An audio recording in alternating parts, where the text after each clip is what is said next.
Good evening, everyone. Thank you for coming tonight. It's a very special evening. We present the music of Helen Bowater. I've known Helen Bowater since the early 80s. I've seen a lot of her music and love very much her work. So tonight, it's an entire, we call these programs composer portraits because you get to view and hear a whole set of works by the one composer, get to know their language, get to know the various stages through their career and what they were doing at this period and this period. And so it's like learning a new language. You get to discover Helen's musical world, all her quirks and idiosyncrasies. It's been a fabulous project to bring together over the last few weeks, choosing the repertoire, rehearsing it, selecting the musicians and all of that, not particularly in that order, but it's been a great project, and we're looking forward to performing for you tonight. So please welcome Helen Bowater, who's going to...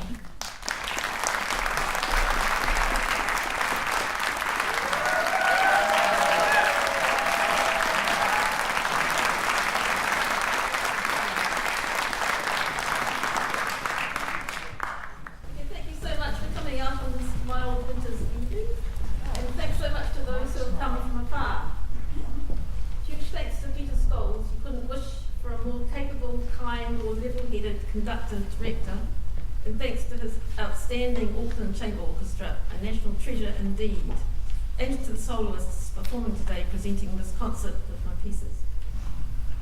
Programming an entire concert with one living composer's works is an adventurous and risky undertaking, but one I found fascinating to witness at previous composer portrait concerts staged by the Auckland Chamber Orchestra.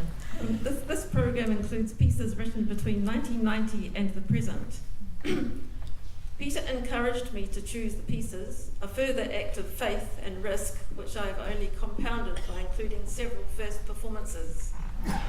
These pieces have not been performed previously for various reasons, but I saw this as an excellent opportunity to hear what could otherwise remain forever mute.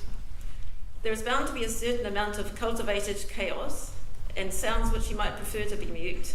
But there might also be sounds just around the corner that are more to your taste.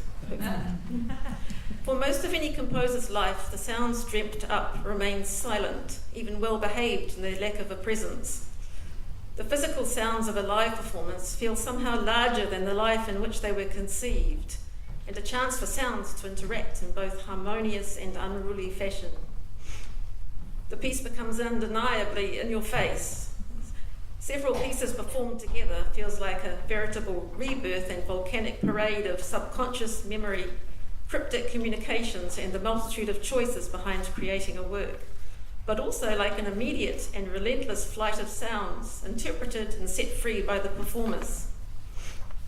The performer soloists in this concert are remarkable musicians. Blas Gonzalez, pianist and composer who came from Argentina in 2009 to live and work in Auckland.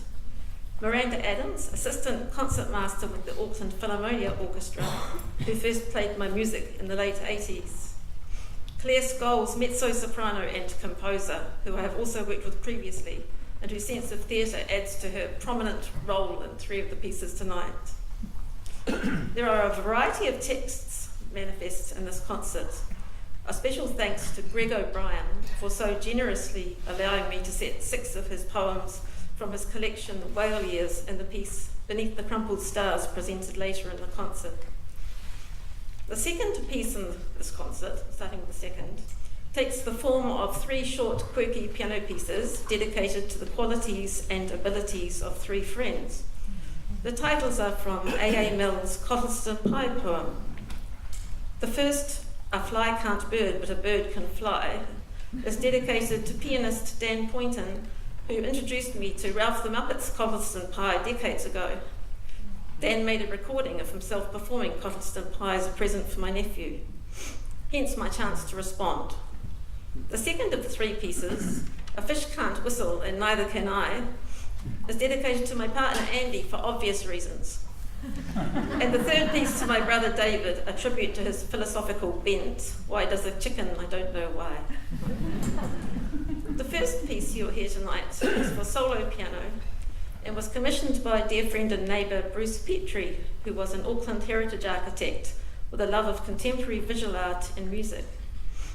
He asked me to write a piece for a significant birthday of his partner, Andrew Douglas, at my request, sending me chunks of Andrew's PhD thesis to read.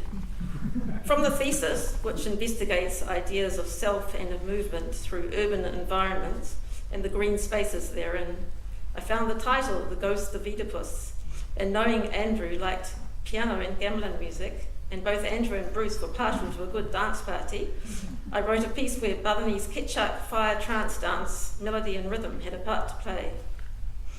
The solitary nature of Oedipus is highlighted by his whistling as he walks through urban spaces, reacting internally to conflicting external rhythms of the city, at times having flashbacks to his island sanctuary on Waiheke, where only birdsong breaks the silence. I feel that the program notes are sufficient to introduce the rest of the program. Let's get this show on the road. Thank you.